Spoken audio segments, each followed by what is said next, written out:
ಇರ್ತಾರ ಗಿಳಿ ಭಾಳ ಶಾಣೆ ಇರ್ತೈತಿ, ಭಾಳ ಶಾಣೆ ಗಿಳಿ ಇರ್ತೈತಿ. ಅದಕ್ಕೆ ನಾವು ಮಾತು ಕಲಿಸಿಟ್ಟಿರ್ತಾರೆ. ಅದನ್ನ ಮಾತು ಕಲಿಸಿರ್ತಾವ. ಏನು ನಿಂತೆಲ್ಲ ಹತ್ತಿರ್ತೈತೆ. ಯಾರು ಬಂದ್ರೆ ಬರ್ರಿ ಕುಂದ್ರಿ, ಅಲ್ಲಿ ಹೊರಗೆ ಹೋಗ್ಯಾರ್ರಿ, ಒಳಗದಾರ್ರಿ, ಹಿಂಗೆಲ್ಲ ಮಾತಾಡ್ತಿರ್ತೈತಿ. ಗಿಳಿ ಅಂದ್ರೆ ಭಾಳ ಚೆನ್ನಾಗಿ ಮಾತಾಡ್ತಿದ್ರು. ಎಷ್ಟು ಗಿಳಿ ಇಲ್ಲಿ ಚೆಂದ ಮಾತಾಡ್ತೈತಿ ಅಂತ ಒಂದು ಹಂಗೆ ಗಿಳಿ ಮಾತು ಕಲಿ ಹುಟ್ಟಿರ್ತಾರ. ಅಲ್ಲಿ ನಾವು ವಿಚಾರ ಮಾಡ್ತಾರೆ ಈ ಗಿಳಿ ಎಷ್ಟು ಶಾಣೆ ಐತಿ. ಮತ್ತು ಗಿಳಿಗೂ ಹೋಗಿ ಊರಾಗ ಬೆಕ್ಕುಗಳು ಭಾಳ ಇರ್ತಾವೆ. ಬೆಕ್ಕ ಏನು ಮಾಡ್ತಾವೆ, ಗಿಳಿ ಬಂದ್ರೆ ಹಿಡ್ಕೊಂಡು ತಿಂದು ಬಿಡ್ತಾವೆ. ಹೌದಿಲ್ಲ? ಅದಕ್ಕೆ ಈ ಗಿಳಿ ಬುದ್ಧಿ ಹೇಳ್ಬೇಕು ಸರಿ. ಅದಕ್ಕೆ ಬೆಕ್ಕ ಬಂದ್ರೆ ಪಕ್ಕನೆ ಹಾರಿ ಹೋಗ್ಬೇಕು. ಏನು ಮಾಡಬೇಕು? ಬೆಕ್ಕ ಬಂದ್ರೆ ಪಕ್ಕನೆ ಹಾರಿ ಹೋಗ್ಬೇಕು. ಈ ಪಾಠ ಕಲಿಸ್ಬಿಡ್ತಾರ. ಈ ಪಾಠ ಏನು ಮಾಡ್ತಾನ ಅವ್ರಿಗೆ ಕಲಿಸ್ತಾನ. ಬೆಕ್ಕ ಮಾಡ್ತಾನೆ, ಬೆಕ್ಕ ಬಂದ್ರೆ ಪಕ್ಕನೆ ಹಾರ್ಬೇಕು, ಬೆಕ್ಕ ಬಂದ್ರೆ ಪಕ್ಕನೆ ಹಾರ್ಬೇಕು. ಹಿಂಗೆ ಕಲ್ತು ಬರ್ತೈತಿ. ಕಲ್ಯಾಣನೇ ಉದ್ದೇಶ ಬಂದ ಮನೆ ಉದ್ದೇಶನ ಬಾ, ಬೆಕ್ಕ ಬಂದ್ರೆ ಪಕ್ಕನೆ ಹಾರ್ಬೇಕು. ಉದ್ದೇಶ ಭಾಗ ಹೇಳ್ತಾನ. ಎಷ್ಟು ಶಾಣೆ ಐತಿ ಬೆಕ್ಕ. ಬೆಕ್ಕ ಬಂದ್ರೆ ಇದು ಗಿಳಿ ಎಷ್ಟು ಶಾಣೆ ಐತಿ.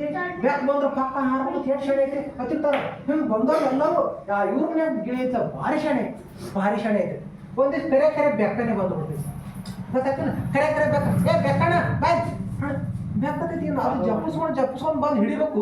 ಇವನೇ ಕರೆಯಾಕತೈತಿ ಬೆಕ್ಕ ಗಿಳಿನೇ ಕರೆಯಾಕತಿ. ಯಾಕೆ ಹೇಳ್ತಿರು? ಬೆಕ್ಕ ಬಂದ್ರೆ ಪಕ್ಕನೆ ಹಾರಬೇಕು ಹೇಳ್ಬಿಡ್ತೈತಿ. ಹೇಳ ಗಿಳಿ ಏನು ಮಾಡ್ತೈತಿ ಅವಾಗ? ಗಿಳಿ ಏನು ಮಾಡ್ತೈತಿ? ಗಿಳಿ ಆಗೋದಿಲ್ಲ. ಬೆಕ್ಕ ಬಂದ್ರೆ ಪಕ್ಕನೆ ಹಾರದ. ಬೆಕ್ಕ ಏನು ಮಾಡ್ತೈತಿ? ಹಿಡಿದು ಬಿಡ್ತೈತಿ. ಅದನ್ನ ಹಿಡ್ಕೊಂಡು ತಿಂದು ಬಿಡ್ತೈತಿ. ಅದಕ್ಕೆ ನಮ್ಮ ಮಧ್ಯೆ ಅರಿವು ಇದ್ದು ಆಚರಣೆ ಇರ್ಲಿಕ್ಕಂದ್ರೆ ನಮ್ಮ ಮಧ್ಯೆ ತಿಳುವಳಿಕೆ ಐತಿ, ನಮ್ಮ ಮಧ್ಯಕ್ಕೆ ಜ್ಞಾನ ಐತಿ. ಹೌದು, ನಾವು ದೊಡ್ಡ ವ್ಯಕ್ತಿ ಆಗಬೇಕು. ನಾವು ನಮ್ಮ ಮನೆತನಕ್ಕೆ ಕೀರ್ತಿ ತರಬೇಕು. ನಮ್ಮ ಓಣಿಗೆ ದೊಡ್ಡ ಹೆಸರು ತರಬೇಕು. ನಮ್ಮ ಸಂಸಾರ ನಾವು ಚಂದ ಮಾಡ್ಕೋಬೇಕು. ನಮ್ಮದು ಸಣ್ಣ ಮನೆ ಐತಿ, ದೊಡ್ಡ ಮನೆ ಕಟ್ಕೋಬೇಕು. ನಮ್ಗೆ ಹೊಲ ಇಲ್ಲ, ಹೊಲ ತಗೋಬೇಕು. ಹೌದು, ನಮ್ಮ ಮನೆಗೆ ಎಲ್ಲರೂ ಸುಖವಾಗಿ ಬದುಕಬೇಕು, ಆನಂದವಾಗಿ ಬದುಕಬೇಕು. ಆ ದಿಕ್ಕಿನೊಳಗೆ ನಾವು ಪ್ರಯತ್ನ ಮಾಡಬೇಕು. ಇದೆಲ್ಲ ಬುದ್ಧಿ ಐತಿ ನಮ್ಮ ತಕ್ಕ ಐತಿಲ್ಲ.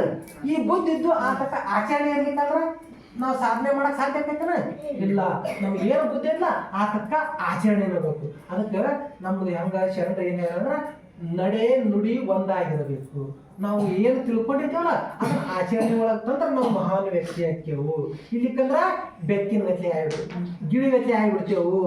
ನಮ್ಗೆ ನಾವು ಹಿಂಗೆ ನಮ್ಮ ಜೀವನ ಹಿಂಗೆ ಕಳ್ಕೊಂಡೆಲ್ಲ ಹಲ್ ಕಿಸ್ಕೊಂಡು ಮಾಡ್ಕೋತೀವಿ. ಅದ್ರ ಮಾಡ್ಕೊಂಡು ಸದ ನಿಮ್ಮದು ಟೀನ್ ಏಜ್ ಅಂದ್ರೆ 12 ಒಳಗಡೆ ಏನಂತಾರೆ 13, 14, 15 ಎಲ್ಲಿ ತಕ್ಕತ್ತಾರೆ? 19 ತಕ್ಕತ್ತ. ಮುಂದೆ 20 ಅಂತಾರೆ. ಈ 19, 20 ವಯಸ್ಸು ಇಲ್ಲೇನು 13ನೇ ವಯಸ್ಸಿಂದ ಏನಿರ್ತದ ನಿಮ್ದೆಲ್ಲ ಏನಂತಾರ ಟೀನ್ ಏಜ್ ಅಂದ್ರೆ ನೀವು ಮಹಾನ್ ವ್ಯಕ್ತಿಗಳಾಗಂತ ಒಂದು ವಯಸ್ಸಿದೆ. ಈ ವಯಸ್ಸಿನಾಗ ನೀವು ಏನು ಕಲಿತಿರಲ್ಲ ಅದು ನೀವು ಕಲಿಬೇಕು. ಅದರ ತಕ್ಕ ಆಚರಣೆ ಮಾಡಬೇಕು. ಇದು ಇವತ್ತಿನ ಕತಿ. ಮತ್ತೆ ಮುಂದೆ ಬಂದಾಗ